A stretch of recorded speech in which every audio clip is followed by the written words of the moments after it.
Salah going down as well. Argentina বনাম মিশর match শেষ হওয়ার পর থেকেই সামাজিক মাধ্যমে একাংশের সমর্থক দাবি তুলেছেন মোহাম্মদ সালাহকে ফেলে দেওয়ার পরও পেনাল্টি না দিয়ে মিশরকে বঞ্চিত করেছেন রেফারি। কিন্তু রিপ্লে বলছে ভিন্ন কথা। বলের দখল আগেই নিশ্চিত করেছিলেন জুলিয়ান আলভারেজ। এরপর বল জেতার চেষ্টায় গিয়ে সালাহের পায়ের সংস্পর্শেই ভারসাম্য হারান আর্জেন্টাইন ফরওয়ার্ড। অর্থাৎ আগে আলভারেজের ফাউল নয়, বরং বলের জন্য লড়াইয়ে স্বাভাবিক শারীরিক সংস্পর্শই ছিল ঘটনাটির মূল বিষয়।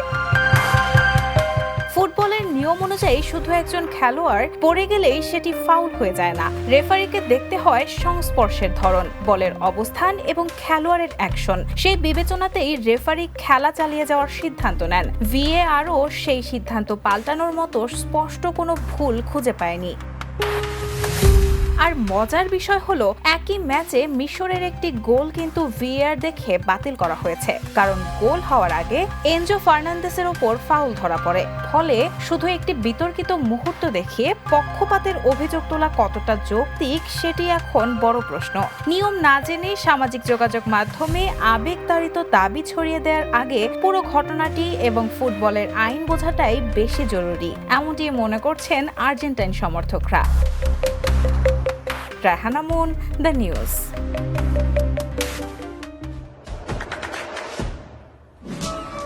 দেশে দেশে সবার সাথে দ্য নিউজ।